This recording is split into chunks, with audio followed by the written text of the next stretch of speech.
Shri CR Neelakantan exit പോളുകൾക്കും മുമ്പേ, അതുപോലെ തന്നെ സർവേകൾക്കും മുമ്പേ, വളരെ മുമ്പേ തന്നെ ഈ ഫലം ഇങ്ങനെ ആയിരിക്കും എന്ന് പ്രവചിച്ച പ്രവാചകനല്ലാത്ത ഒരാൾ.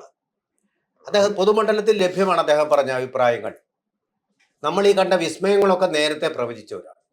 തൃക്കരിപ്പൂരിലായാലും ശരി, പയ്യന്നൂരായാലും ശരി, കേരളത്തിൻ്റെ വിവിധ മണ്ഡലങ്ങളിൽ ഏതാണ്ട് 102-അടുത്തായിട്ട് UDFന് സീറ്റുകൾ കിട്ടും എന്ന് ആരും പ്രതീക്ഷിക്കാത്ത സമയത്ത് തന്നെ പറഞ്ഞ, നേരിയൊരു ഭൂരിപക്ഷം മാത്രമേ ഉള്ളൂ എന്ന് രാഷ്ട്രീയ വിശാരദന്മാർ പറഞ്ഞിരുന്ന ഒരു കാലഘട്ടത്തിൽ തന്നെ പ്രവചിച്ച ഒരു വ്യക്തിയാണ്. അസാധാരണമായ പ്രിസൈസ് ആയിട്ടുള്ള ഇലക്ട്രോണിക്സിൻ്റെ ആ പ്രിസിഷനോടുകൂടി, സോഫ്റ്റ്വെയറിൻ്റെ പ്രിസിഷനോടുകൂടി പ്രവചിച്ച ഒരാളാണ്.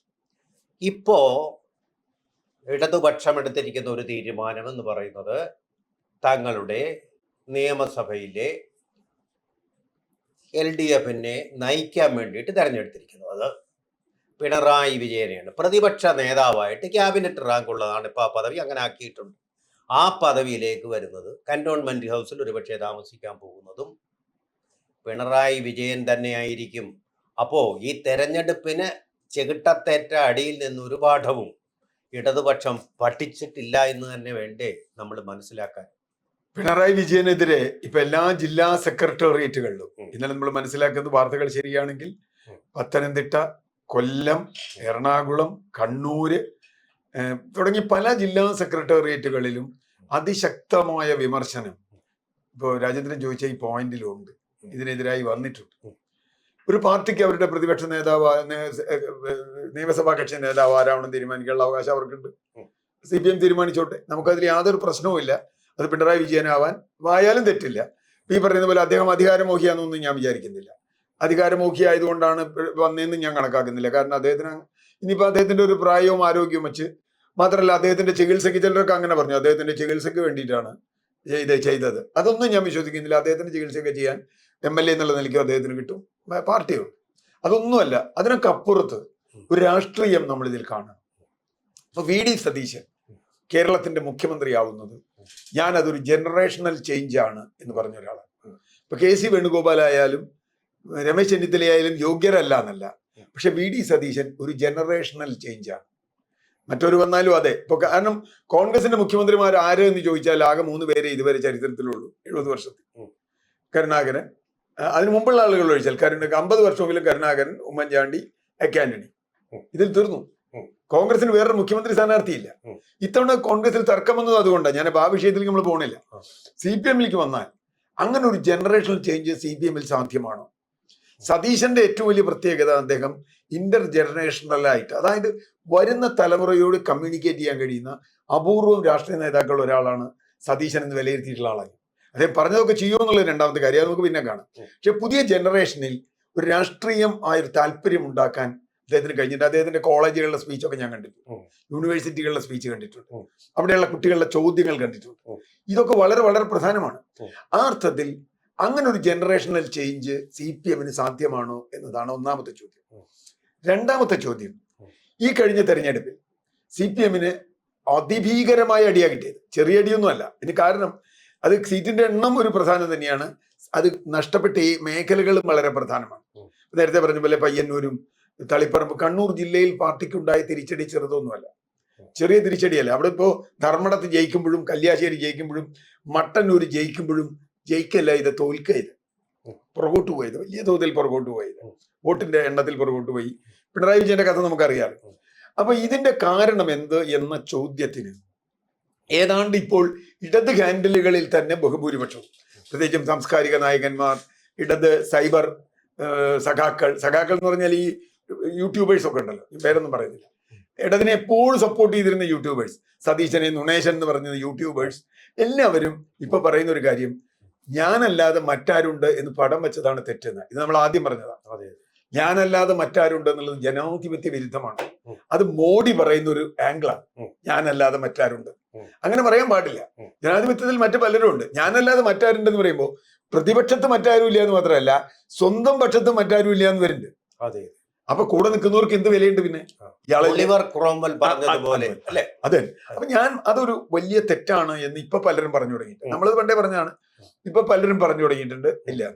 മൂന്നാമത്തെ കാര്യം, ഉം. ഈ പാർട്ടി തിരുത്തും എന്നാണ് പറഞ്ഞത്. തിരുത്തട്ടെ, നല്ല കാര്യം. എനിക്ക് കമ്മ്യൂണിസ്റ്റ് പാർട്ടി നിലനിൽക്കണമെന്ന് ആഗ്രഹിക്കുന്ന ഒരാളാണ്. കേരളത്തിന്റെ ഒരു സോഷ്യൽ പൊളിറ്റിക്കൽ ബാലൻസിന് CPM CPI ഒക്കെ നിലനിൽക്കണമെന്ന് വിചാരിക്കുന്ന ഒരാളാണ്. കാരണം അല്ലെങ്കിൽ വേറെ പ്രശ്നങ്ങളുണ്ട്. പക്ഷേ തിരുത്തുന്ന എവിടെയാണ്, എങ്ങനെയാണ് തിരുത്തുക? തിരുത്തേണ്ടത് ആദ്യത്തെ ഏറ്റവും പ്രധാന തെറ്റ് ചെയ്ത ആളല്ലേ. ഇപ്പൊ MA ബേബി ഇത് കഴിഞ്ഞപ്പോൾ പറഞ്ഞു പിണറായി വിജയനെ മാത്രം കുറ്റപ്പെടുത്താൻ പറ്റില്ല എന്ന് പറഞ്ഞാൽ പിണറായി വിജയനെ കുറ്റപ്പെടുത്താമെന്നുണ്ടായില്ലേ.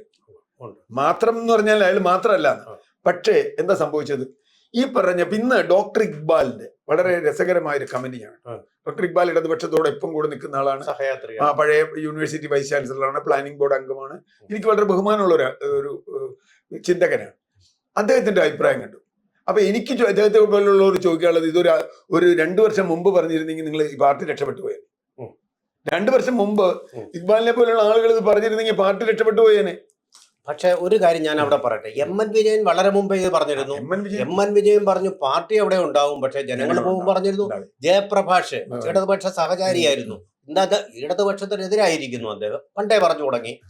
ഡോക്ടർ സെബാസ്റ്റ്യൻ പോൾ ഇപ്പോഴും പറയുന്നുണ്ട് അദ്ദേഹം. പക്ഷെ ഈ തിരുത്തലുകൾ, ഈ വാദങ്ങളൊന്നും ഇടതുപക്ഷം ചെവിക്കൊണ്ടില്ല. അവിടെയാണ് നാലാമത്തെ പോയിന്റ്.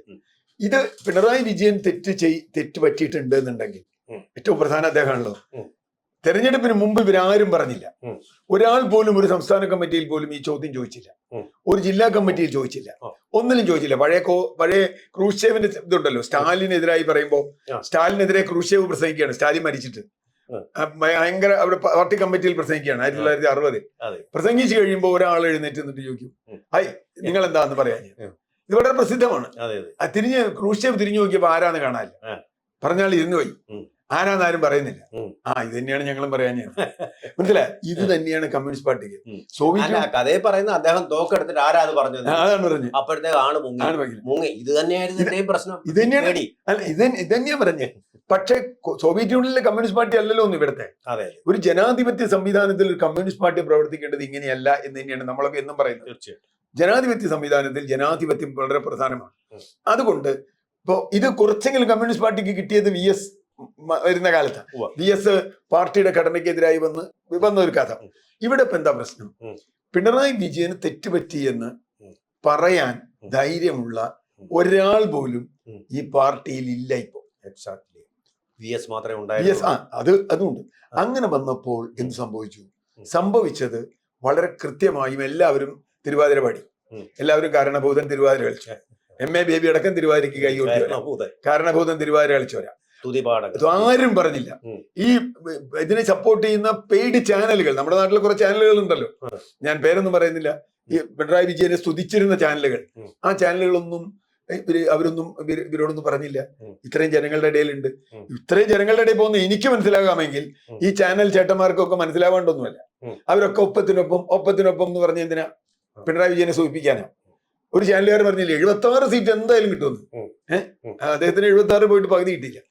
ഇത്തവണത്തെ പരാജയത്തിന്റെ ഏറ്റവും വലിയ ആഴം കാണേണ്ടത് ഞാൻ കാണുന്ന 1977 അടിയന്തരാവസ്ഥയ്ക്ക് ശേഷം CPM ഉണ്ടായിട്ടുള്ള ഏറ്റവും കുറഞ്ഞ സീറ്റായി. അടിയന്തരാവസ്ഥ കഴിഞ്ഞിട്ടുള്ള തെരഞ്ഞെടുപ്പാണ്. CPM അട്ടാപ്പാട്ടെല്ലാം തോറ്റ തെരഞ്ഞെടുപ്പാണ്. ഞാനന്ന് പാർട്ടിയിൽ ആദ്യമായിട്ട് വരുന്ന ഒരു കാലമാണ്. CPM 108 സീറ്റുകളാണ്, 111 സീറ്റാണ് ഇവർക്ക് കിട്ടിയത്. അന്ന് CPM-ന് കിട്ടിയ സീറ്റ്, അന്ന് CPI അപ്പുറത്താണ്. അന്ന് CPIക്ക് കിട്ടിയ സീറ്റും കൂടി കൂട്ടി അന്ന് കിട്ടിയ സീറ്റ് കിട്ടിയിട്ടില്ല. 26, 27 സീറ്റ്, 25 സീറ്റ് കിട്ടിയ CPM 23 ഉണ്ട്. CPM-ന്റെ തൊട്ട് താഴെയുണ്ട് CPI. 25, 26 സീറ്റ് CPM-നുണ്ട്. അത്ര സീറ്റ് ഇപ്പോഴും CPM-നുള്ളൂ. ഞാൻ പറഞ്ഞു വന്ന കാര്യം എന്താ വെച്ചാൽ, എന്നിട്ടും ഇതിങ്ങനെയല്ല എന്ന് പറയാൻ കഴിഞ്ഞിട്ട് പറ്റിയില്ല. അതുകൊണ്ട് സംഭവിക്കുന്ന കാര്യം എന്താ? ഇപ്പോഴും പിണറായി വിജയന് നേതാവായി തന്നെ ഇരുന്നു. ഞാൻ ഇരുന്നോളാം എന്ന് പിണറായി വിജയൻ പറഞ്ഞാൽ ആർക്കും വേണ്ടാന്ന് പറയാനില്ല. അങ്ങനെ ഇരിക്കുന്നത് വളരെ കൃത്യമായി. ഇപ്പൊ VD സതീശനെ പറ്റി പറയുന്ന ഒരു കാര്യം വളരെ കൃത്യമാണ്. 2021 പാർട്ടിക്ക് കോൺഗ്രസിന് പറ്റാവുന്ന ഏറ്റവും വലിയ അടി കിട്ടി. ദേശീയ തലത്തിലും സംസ്ഥാന തലത്തിലും ഒക്കെ അട്ടിപ്പട്ടലം പോയി. അങ്ങനെ ഒരു ഘട്ടത്തിലാണ് VD സതീശൻ വരുന്നത്. അന്ന് ചെന്നിത്തല പ്രതിപക്ഷ നേതാവായിരുന്നതിന് ചെന്നിത്തല മാറ്റി നിർത്തി സതീശൻ വരുന്നത് ഒരു പുതുയുഗം തന്നെയാണ്. ഒരു ജനറേഷണൽ ചേഞ്ചാണ്. അതിനുമുമ്പ് മന്ത്രിയായിട്ടില്ല, ഒന്നും ആയിട്ടില്ല. സതീശന് മുമ്പ് മന്ത്രിയായിട്ടില്ല, ഒന്നും ആയിട്ടില്ല. ആ സതീശനെ പ്രതിപക്ഷ നേതാവാക്കുന്നു. സമരം സംഘടന മുമ്പോട്ട് കൊണ്ടുപോകുന്നു, മുന്നണി മുമ്പോട്ട് കൊണ്ടുപോകുന്നു, ജയിക്കുന്നു. ഒരു ജനറേഷണൽ ചേഞ്ച് ഇപ്പൊ പറ്റുമോ സി പി എമ്മിന് പറ്റുമോ? പക്ഷെ പ്രശ്നം കൂടി പറയാം, അങ്ങനെ ഒരു ജനറേഷൻ ചേഞ്ച് സി പി എമ്മിന് പറ്റില്ല. കാരണം യൂത്ത്, സി പി എമ്മിൽ വന്നിട്ടുള്ള യൂത്ത് എന്ന് പറഞ്ഞാൽ ഏതാണ്ട് ഷണ്ഡീകരിക്കപ്പെട്ട യൂത്താണ്. യൂത്ത് ശരിക്കും ഏത് കാലത്തും നേതാക്കളോട് ചോദ്യം ചോദിക്കുന്ന യൂത്താണ്. ഇപ്പൊ കോൺഗ്രസിലൊക്കെ അങ്ങനെയാണ്, നേതാക്കളോട് ചോദ്യം ചോദിക്കുന്നത്. സതീശൻ തന്നെ ഉമ്മൻചാണ്ടി പുതുപ്പള്ളി മണ്ഡലം അട്ടിപ്പാറായിട്ട് വെക്കുന്നതിന് ചോദ്യം ചെയ്യുക. അപ്പൊ ചോദ്യം ചെയ്യുന്ന ഒരു യൂത്ത് ആ പാർട്ടിയിൽ ഇല്ലാതാക്കി വരും. എല്ലാവരും ഈ പറഞ്ഞതുപോലെ ജയ ജയ പാടുന്ന ആളുകൾ മാത്രം. പിണറായിക്കെതിരെ നമ്മൾ എന്തെങ്കിലും പറഞ്ഞാൽ നമ്മൾ എന്തോ രാജ്യദ്രോഹിയാണ്, നമ്മൾ വികസന വിരുദ്ധനാണ്, നമ്മൾ വിദ്രോഹിയാണ് എന്നാണ്. പിണറായി വിജയനെതിരെ മിണ്ടിക്കൂടാ. അവിടെയാണ് എൻ്റെ ഒരു സംശയം. 2 തവണ അദ്ദേഹം അധികാരം നിലനിർത്തിയതിന്റെ പേരിലാണ് ഇത്തരം വാഴ്ത്തിപ്പാടലുകൾ ധാരാളമായിട്ട് ഉണ്ടായിട്ടുള്ളത്. പക്ഷെ ഇപ്പൊ തോറ്റു തൊപ്പിയിട്ടിട്ടെന്ന് പറയുന്ന പോലെ തോറ്റിട്ട്, അതായത് അന്നുണ്ടായിരുന്ന 3-1 അവരുടെ സീറ്റുകളും വോട്ട് ഷെയറും ഒക്കെ ചുരുങ്ങുമ്പോഴും അദ്ദേഹത്തിനെ വീണ്ടും പ്രതിപക്ഷ നേതാവായിട്ട് തെരഞ്ഞെടുക്കുമ്പോൾ ജനങ്ങളല്ല തെരഞ്ഞെടുക്കുന്നത്, ജനപ്രതിനിധികൾ, ജനങ്ങളുടെ വികാരം നമ്മൾ തെരഞ്ഞെടുപ്പിൽ കണ്ടു. അങ്ങനെ വരുമ്പോൾ പീപ്പിൾസ് പൾസ് എന്ന് പറയുന്നത് ഉൾക്കൊള്ളാൻ ഉള്ള ഒരു ജനാധിപത്യ ബോധം അവരുടെ പ്രതിനിധികൾക്കില്ല. അതുപോലെ പോളിറ്റ് ബ്യൂറോയ്ക്കുമില്ല.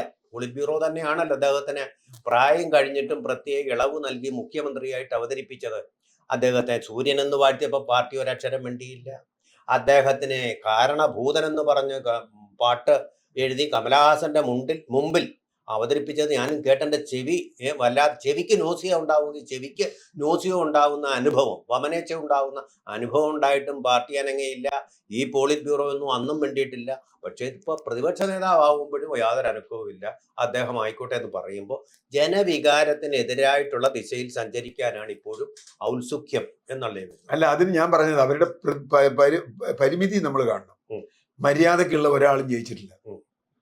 പാർലമെന്ററി ചാൻസ് ഉള്ള സി പി എമ്മിൽ ഉണ്ടായിരുന്ന ആളുകൾ ആരാ? ഒന്ന് പി രാജീവാണ്, പ്രസംഗിക്കാനും കാര്യങ്ങളും. എം പി രാജേഷാണ്, ടി പി രാമകൃഷ്ണനാണ്. അതുപോലെയുള്ള മുഴുവൻ ആളുകൾ അടപടലം തോറ്റില്ലേ? ആരാ ഉള്ളേ ബാക്കി? ഇപ്പൊ പിണറായി, അവിടെയാണ് പ്രശ്നം. പിണറായി അല്ലെങ്കിൽ ആര് എന്ന ചോദ്യത്തിന് ഒരുപക്ഷെ മരുമോനിൽ എത്തി നിൽക്കും, അല്ലെങ്കിൽ ബാലഗോപാലിൽ എത്തി നിൽക്കും. ബാലഗോപാൽ പോരാ, മരുമോൻ പോരാ, അതിലൊക്കെ വേദം ഞാൻ തന്നെയാണ് എന്ന് പറയുന്ന തരത്തിലേക്ക് പാർട്ടിയെ നശിപ്പിച്ചു. ഞാൻ പറഞ്ഞ പാർട്ടി തോറ്റു എന്ന് മാത്രമല്ല, സംഘടനാപരമായും നശിപ്പിച്ചു എന്നുള്ളതാണ്. അതാണ് അതിന്റെ കാര്യം. എങ്കിലും പാഠം പഠിക്കാൻ ഇപ്പോഴും CPM തയ്യാറല്ല. MN വിജയൻ പറഞ്ഞത് കേട്ടില്ല, VS പറഞ്ഞത് ചെവിക്കൊണ്ടില്ല. ഇനിയും പാഠം പഠിക്കാനുള്ള ലക്ഷണങ്ങളല്ല കാണുന്നത്. CPSUവിനെ പോലെ സ്തുതിപാഠങ്ങളുടെ മാർഗത്തിലേക്ക് പോവുകയാണ്. അവിടെ അവർ തിരുത്തി. ക്രൂഷ്ചേവൻ വന്നതോടുകൂടി അവിടെ തിരുത്തലുണ്ടായി. പക്ഷെ ഇവിടെ ഇപ്പോഴും തിരുത്തലുകൾ ഉണ്ടാവാതെ തന്നെ വൃദ്ധ നേതൃത്വത്തിന്റെ കയ്യിലേക്ക് തന്നെ പാർട്ടിയുടെ കടിഞ്ഞാൻ കൊടുക്കുന്ന സ്ഥിതിയിലാണ് ഈ പാർട്ടി ഇപ്പോഴെന്ന് നമുക്ക് അനുമാനിച്ചുകൊണ്ട് ഉപസംഹരിക്കാം.